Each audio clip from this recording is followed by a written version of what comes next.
afternoon, good day from wherever you are listening to us from. My name is Carol Siziba. I am here for us to have a conversation with my sister here, just to share the conversation about the journey of autism. So sharing uplifting stories as well as just discussing about some challenges and some joys Right. of raising a young person who is on the spectrum. So I will ask my sister to introduce herself. Okay. So my name is Tania Smith Campbell. I am an immigrant. I came from Jamaica to Canada in 2018 with my family. Yeah. So it's a family of 5 of us. My son, who is autistic, he's the youngest of my 3 children. Yeah. Hey, so thank you for joining us. We are, wanting to have this conversation because it is quite a relevant conversation, right? In terms of when we have children, especially for immigrant families that are having young people that are on the spectrum. There's so many challenges. So we're trying to really raise the awareness, talk about the uplifting stories that they're really not that different. Right. Right. As a parent, we all think our child is the most special person, right? But the world can be cruel. Yes. And it's not always kind, and it's not always really caring to our young children that are on the spectrum. So maybe we can start off by you sharing a bit of your journey and how it started for you to be on this journey with your son. Okay, thank you. So my son, because he's the last of 3 children, as I said, but so I noticed him around 1.5 years, 2 years of age. From then, he would always be, stacking things or, doing a lot of repetitive stuff. So he started writing his ABCs from a very early age.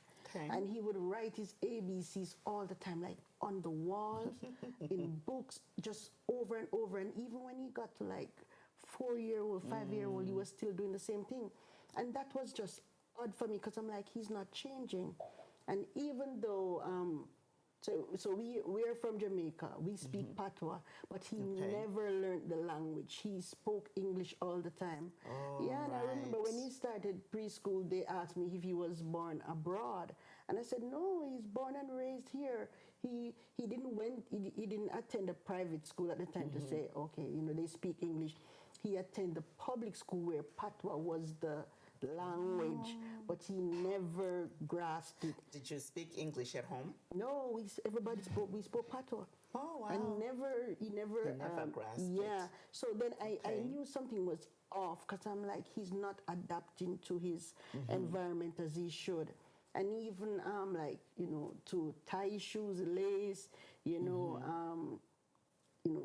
dress himself, take care of himself, that took a while for him to do. I like the language you used, that something was off. Yes. You didn't say something was wrong. Because sometimes when you say something is wrong with your child, it implies like they are not normal, they are not okay, they are not, it has a little bit of a negative. So I appreciate the language of saying something is just off. Yeah, because really he's not, there's nothing wrong. It's just that he's just, It's just off. Just off. Yeah. So and then I tried to the teachers. Then I would say something is just off with him. And they would say, oh, nothing is wrong with him. Now, at the time, I was working at the Ministry of Education, and we had a specialist department that focuses on, because we were modernizing the ministry at the time, and we had this department that was focusing on special needs children. Okay. So then the person was in charge. I went to her and and I was saying that something is off with him, and she's like, no, nothing is off. Because then they started implementing this whole, getting the children assessed and stuff like that. So that's why I went to her, and she's like, nothing is off with him. He's quite fine. At about 6, because he always struggles at school.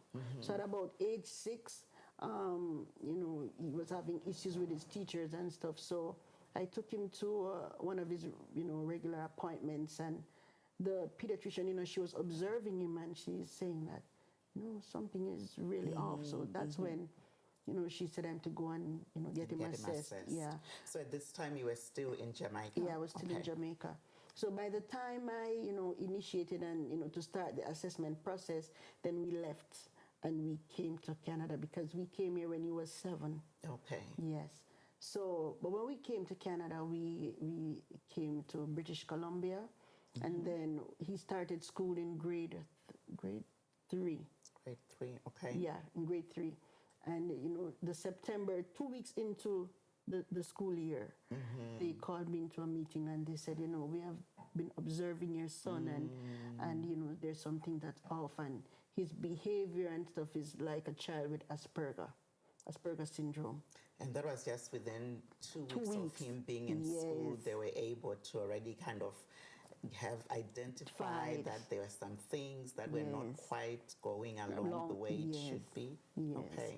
Yes. So at that time then, did you start the process of assessment or it was just early for them to do that? How did you kind of navigate that process after they told you something was off with him? Okay, so when they told me that, then yeah, we started, you know, there were some forms I completed forms. Then, you know, we were on the list. They said the wait time was like 3 to 4 years. Oh, wow. Yeah, this was about in 2019. Okay. Then waiting, COVID came, everything was delayed, pushed back. And then then we left British Columbia in November 2021, came to Edmonton. So yeah, so in 2022, while we were here, they called to say, you know, they were ready for him, but now we were already here. So we're here now in Edmonton, and it's like the process is all over again. We had to start it all over again at the school where he was attending. Yeah. So when he started the school here, did you, at that time, did they observe anything or was there any discussions about his needs? They didn't observe anything, but I told them. Okay. I told them that, you know, this is the situation.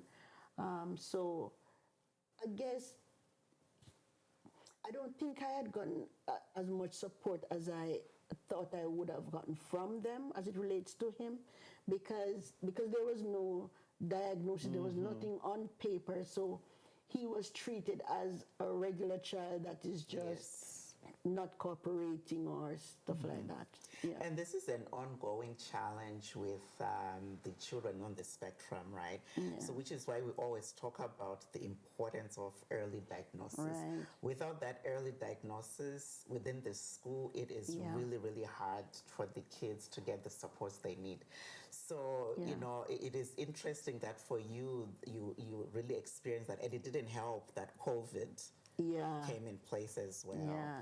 So then now you have him in school and you're not getting as much support as you would have liked because of not having a diagnosis. Yes. So how did you then proceed?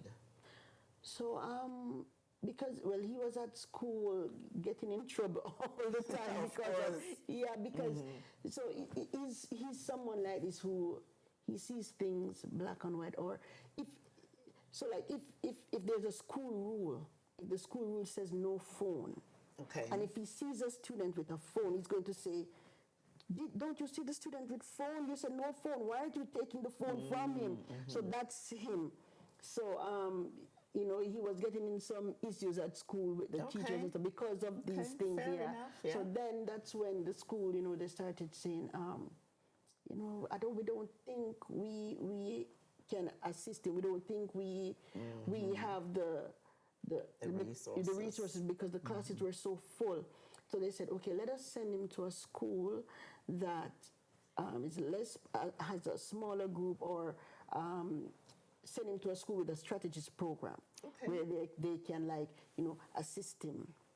Because one of the things that the first school did for him was, because he wasn't doing any work and stuff, so they got a learning assessment done to see why it is he's not, you know, grasping the work and doing stuff like that. So when they did the assessment, they said, okay, his cognitive function is quite fine. It was in the 85 percentile, so he was fine. Yeah, but they don't know why he's not doing the work. So that didn't help in getting any resources because the learning assessment really assessed him to be okay. Yes. So there was no need for any extra supports for him. Right, right. And even from this assessment, another thing that came out, they said he had ADHD. But even though the assessment said this, the teacher was like, no, your child doesn't have ADHD. He sits in the class. If he's interested in something, he will do the work. This is not a child with ADHD. So it's like the whole confusion around, coming to a final diagnosis, yeah. Did you take him to the doctor then after that, the whole confusion of ADHD? Yes, because they said, because when I started inquiring, like, what should I do? And that's another thing too. Being new here, not knowing the system, you would have thought that, all right, like in the school system, there's some guidance, like, okay, if a child is operating this way, you talk to the parents, have a conversation and said, mommy or daddy, whoever, you can take these steps. There was none of that. Yeah, there was none of that to say, go to the doctor, do this, do that. It's like when things was, it was getting too difficult now, then, they said, take him to your GP. So I took him to my family doctor at the time. And he was the one who, because I said to him, they said he has ADHD. I took the assessment. So he did his own assessment. And then he referred us to the pediatrician. Okay. So when we did the appointment with the pediatrician, he was like, no, your child is not autistic. Nothing's wrong with him. He's like, if he was autistic, like basically he was saying to be autistic and be at this age, because then he was like 12, 13. He's like, he would have grown it out by this or something like that. So your child is not autistic. So that was thrown under the rug now, and it's like we were back at square one. He was in school, not doing anything, not doing anything. He's being seen as, this rude child or stuff like that. It was when they said we don't have the resources, they sent him to another school. But then he attended that school for about 3-4 months, and then we moved again. We moved to another community. So he was changed from the school that he was at, the second school, to the third school. So it was now at this school, the third one, observing him and all of that. They were the ones who, it's like they insisted, or they put every step in place for him to be assessed. Wow. And this assessment, because from my understanding, it would take like about 2 years or so, but it took like a few months to get him assessed. And I was happy for that, because I was really worried, leaving 9th grade, going into 10th grade without an assessment. I don't know what would have happened to him. So I was happy that the assessment could have been done now, that he's in 9th grade before going into 10th grade. So he's just now gotten to just assessed. Now, yeah, when he's 14. Wow.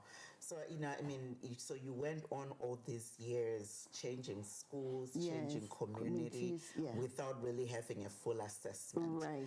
And having a doctor that says nothing is wrong with him. Right. Having another place in a school that not seeing anything, seeing it as behavioral. Yes. But you knew that there was something that was just off with him, and he needed the support. Right. So had you gotten assessment earlier, it would have made a difference. So how has been the experience now with this new school and having had the assessment done? So we just got the assessment about 3-4 weeks. So nothing, so nothing has been really done per se. And then because this is his last month in grade 9, he finishes on the 24th. So it's like nothing is being put in place now, but because he's going to change schools anyway. Yeah, going into grade 10. But I think all the documentations and the communication has been forwarded to the new school to say, hey, he's coming, and he's diagnosed with autism, to put measures in place to assist him. So did he have trouble with the routine for getting up and going to school? How did he find school experience? Oh my God! It's like that has been one of my frustrating point, or the most frustrating time each day is every morning. Sometimes I would cry because to get him to go to school, he hated didn't school. want to do it, yeah. He hated school, right? So, and I guess because he was seen, because to him, he's like, they don't like me. The children don't like me. The teachers don't like me. And then sometimes he would cry to and said, what is wrong with me? Why am I different? Why am I, so because of that, he doesn't have friends like the other children. Yeah, so that has been one of his main struggles. But within this school, in terms of supporting him with the social aspect of being in school, usually at schools they would have activities that they do together or projects that they work on together, or maybe even I don't know, gym time, or so how was that for him in terms of so he didn't get any support, because that was one of his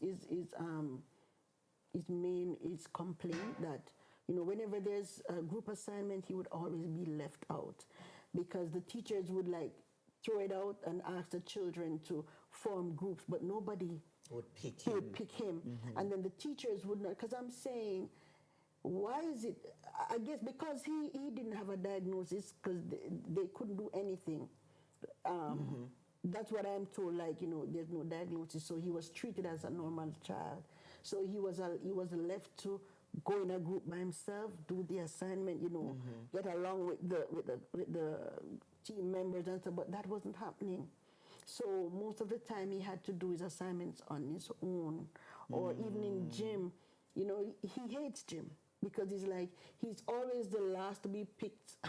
Always the last to be picked. And so he hard. hates participating.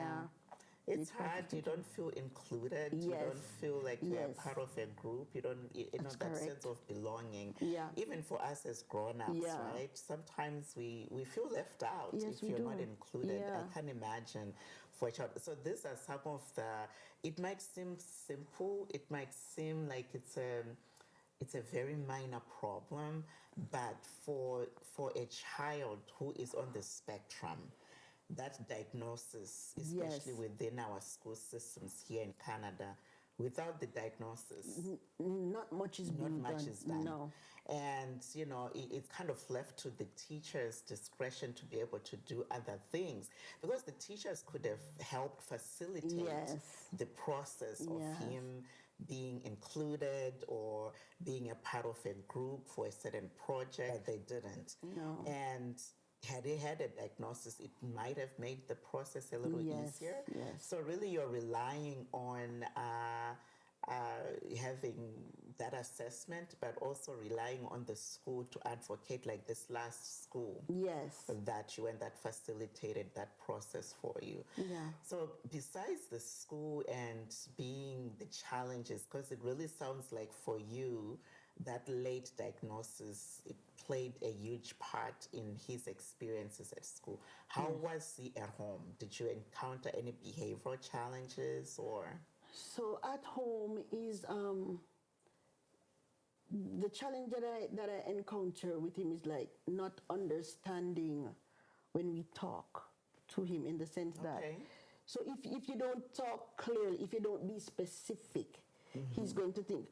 An example, so like in Jamaica, we Caribbean people, or we have some terms that we use. So he was misbehaving one day, and we went out, we were at the mall. Okay. And we said to him, you continue behaving that way, stay there, here, stay there. What we're saying to him is, if you don't stop behaving this way. We were in the mall, and when we looked around, he wasn't beside us. We were like, when we ran back outside, he stood by the car. Oh, and I'm like, what are you doing here? He said, you said I'm to stay here. You said I'm to stay here. Yeah, that's what he understood. Yes. He follows instructions, right? Right. So, He said, you said I'm to stay here. So at home, it's like, we have to be mindful of how we speak to him. If we get angry or something, he's like, "Oh my God, look at what my parents, what they're saying, what they're," you know. But whilst, you know, I have been doing research. My daughter too has been doing research, you know, to kind of understand, you know, what to say, what not to say to him and stuff like, to get, you know, to trigger him.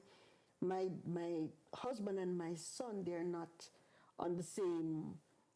Yes, so they see him as, you stay there, discipline the boy, or, you know, they would show that, tie your shoelace, boy, brush your teeth, you know, not realizing that, you know, he has challenges, and we have to find a way, or try to find a way to communicate with him so that he will understand. He will understand yes. it, yeah. So he's not trying to be defiant. No. He is just really thinking very specifically. Yes. If you say, stay here, Yes. he stays there. Yes. But then he follows instructions then. He can follow instructions. Right. I think, you know, I'm curious if you can share a little bit. When we were talking earlier, you mentioned this whole gender identity and gender. So, you know, if you can share a little bit about the experience with that with him. So one of the challenges too that he has at school is this whole gender thing. They think he's offensive, right? Because an example, you know, his teacher identify as they, them. Okay. So for him, it's like he's not able to wrap his head around. They, them. How is it that this is a they, them? You're one person. This is a she. Why are you know? So they think he's offensive because of it. And there was an incident too that happened on the school bus with a child. He called the child a she when the child identified as a he. And then because he was, you know, it's like he's standing up for himself. He's defending himself. He's because in his mind, he's saying the right thing. This is a he. So then it's like all the students on the bus, you know, they were saying, because basically they're saying he's to accept what the child says and whatever. So that he's not getting that. He doesn't understand it that way. And then even the school, because when that incident happened, so they're saying to him, apologize. So, and when he's saying to me, what did I do wrong? What do I need to apologize for? Because I didn't do anything wrong. He doesn't get that. No. Yeah, he doesn't get that. So it is an interesting topic, you know. Up until when you mentioned it, I had never really given it much thought about when you're talking about for those kids that are on the spectrum, and like in your case, the whole they, them, and that whole gender can be very challenging. I can only imagine. And within the school, so it is on all levels, right? The school being able to know how do they support. So for a teacher forcing him to apologize when he is not understanding what did I do wrong, right? And he doesn't understand it, he just can't process that. That can be quite an interesting topic to kind of navigate and support him on. And even how even like how he's being taught, or he, because of how we see things, he doesn't understand like some of the word, like, or in English, when they're using parts of speech, similes, you know, using the whole play on words, he doesn't understand it. So even though he started reading at 3, so even though he's reading and stuff like that, his English grade is is the lowest because of when it comes to like the comprehension aspect of it, he's not understanding. Like an example, when you know if he's to critique a story or something, and the tree raised its arm, or the tree sways its arm in the wind, he doesn't understand it. He's like, a tree doesn't have arms. So why is a tree raising its arms? Yes, right? So so like all of that. So he goes through those struggles, and it seems as if he's not learning, but he's learning. He's learning. Because he's very smart. He's very smart. Yeah. I mean, your journey really is, it highlights that importance of early diagnosis. Yes, it does. Because for you, your journey has been really marked with that challenge Yes. that came because he did not have a diagnosis. Yes. The supports were limited right. because he didn't have diagnosis. Exactly. The communication in how the teachers engaged with him, was kind of challenged because they saw him as he should be in a regular stream. Yes. But really, he needed to have had that assessment. Yes. So you not having that assessment Correct. really created quite a challenge that could have been eliminated. But it also highlights the reality of the limited resources. Yes. And you started off in BC, and you had to go far away to a different town to get that assessment. Yes. A 2, 3, 4 year wait. Yeah. That's a long time. It's a long time. Of waiting for resources, and the child is already missing out because they don't have that. Yeah. So, what would you say to a parent who is just starting this journey, who has not had an assessment, what would be some of your own nuggets that you would share that would help a parent who is maybe in that stage of waiting? They have not been able to get an assessment. What would you say to them would be helpful? All right. I think, well, for me, I think one of the mistakes I made was I was depending on the school to guide me into, the part that, what I should do. So I would say to a parent, don't wait on the system, do your research. If I had known that, a doctor or somebody else can guide me or point me in where I should go, I would have taken that route instead of waiting on relying on the school system. Yeah. So I would go there, and also do your research. Now I'm seeing so many things online that's how to, because my son, right, when they're saying, don't say no, preventing triggers, the things that would trigger them. And because in the beginning, I was so frustrated, I would shout at him, but now I'm like, no, even when he's shouting, I'm like, why are you shouting? I am calm, I am speaking to him. So, and it's because of these resources now that I've started researching for myself, and they're, guiding or teaching, on how to, handle certain situations and stuff. It has helped me. And so that's what I'm, applying now as I navigate this road with him. And I see where it's working, because there's so much changes in him now.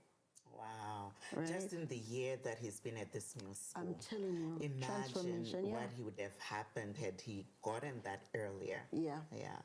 So, if you're just joining us, we are having a discussion just in our living room, just a conversation where we are really trying to raise the awareness about autism and the importance of getting an early diagnosis. So as my sister here has shared, that do not rely just on the school to help you navigate that. Do your research. Talk to a doctor. Even in your case, you did speak to a pediatrician who didn't see anything wrong. But, you didn't stop. You knew that something was off with your child, right? Yeah. So, it's important to get that early diagnosis. Seek out with the school, the doctors, the social workers, wherever researching. If you're within Canada, it's a little bit easier, but you said when you're back home in Jamaica, it was a different story. So a lot of us, we have new immigrants that are coming in that will be finding that they need resources and might not be able to access those resources. So we've heard at almost 13, 14, He's 14. to have gotten the assessment done, 15 but now. to have switched to the right school within a year. There has been an incredible difference in how he is. So we really want to emphasize the importance of that early diagnosis. It's important. And this conversation, it's one that is it can be sensitive. So to really be able to share and to talk about this journey. It's not everybody who is able to do that. It is not an easy. So one of the things that I always like to hear as we are getting ready to sort of wrap up our conversation for this segment is sometimes people misunderstand. When you hear a child that is on the spectrum, all we think about is these negative behaviors. All we think about is these challenges. All we think about is the, violence, or they're so different, or they're, we have all kinds of labels we put on them. I'm curious if you can share with us a story that will uplift, a story that when you think about your son, it just brings that smile, regardless of how the world sees him. But when you think about him and those little moments, and those little moments that you can say, that's my son. So if you can share a moment that you can think that brings a smile, that, just allows you to see him just as your son. Sometimes it's jokes. I don't know where he gets these jokes from, but it's jokes, right? But I'm telling you, he is... of all the children in the family, he is different in a special way, right? He will come like Christmas time, all the children want gifts, not him. Okay. He will say, Mother, I know you guys, you don't have any money, it's okay. All I want for Christmas is just for my family to be together, have a meal together. That is his greatest wish all the time, that his family be together, have a meal together. He doesn't care about anything else. And he is aware that this is my family. Yes. And he genuinely, because some kids might say, well, I really don't want anything, but they're kind of secretly hoping they get something. The best time for him is for his family to be together. Yes, that's it. Every time. He just wants his family to be together. Wow. And he's very concerned. He studies the economy. Oh, what's going on with this inflation? He studies inflation rate and all that stuff. Yeah. Mother, he's a smart boy. He's smart. And that's another thing too. It's like, so if you talk to him, so he doesn't talk like a child. Because even from the assessment, the psychologist was saying, because she wrote down some of the sentences and she's like, he doesn't use simple words, he uses higher order words. So he doesn't talk like a child, he talks like an adult. So you have adult conversations and he understands. And it's like, even though that was there, it's like there was nothing being done to say, there's just, let us push to yeah, but he's a joy to be around. I would say, because the children are older, it's always me and him together. So I would, a lot of times I'd say he's my pari, he's my because we say pari back home mean my going out partner. So, so it's me and him. It's you and him, because you're just, the others are older. Yes, and, it's that work out of town, and the two others, they're older. So it's me and him. Well, I appreciate you sharing, and again, it is a topic that is close to our heart, and we are really wanting to raise that awareness and really be able to speak, just like we're doing today. It's just a conversation in the comfort of our own homes to talk about the journey and hearing it from the people that have experienced it. So thank you for joining us. My pleasure. My name is Tania. I am speaking to you with my sister here, Tania, speaking about the journey of autism. And this conversation comes to you from Emerging Stars. And Emerging Stars Autism International Family Supports, which is really dedicated to supporting families, is dedicated to really bringing about the resources, bridging the gap, especially for new immigrants that are coming in. So please follow us, and you can look and see what events we are having. We are always trying to engage in events that are inclusive. Sort of like your perfect example about your child not being picked in the school for activities. Emerging Stars is really interested in raising that awareness, breaking the barriers, and being able to create a community where it's really inclusive of all people, regardless of the differences, right? Right. So thank you for joining us. This is a series of segments that we're doing, and join us again next time when we'll be talking about the stigma within the autism, and we'll be joined by others that will be sharing about the journey of that stigma has and the impact of stigma on this journey of autism. So until next time, thank you for joining us.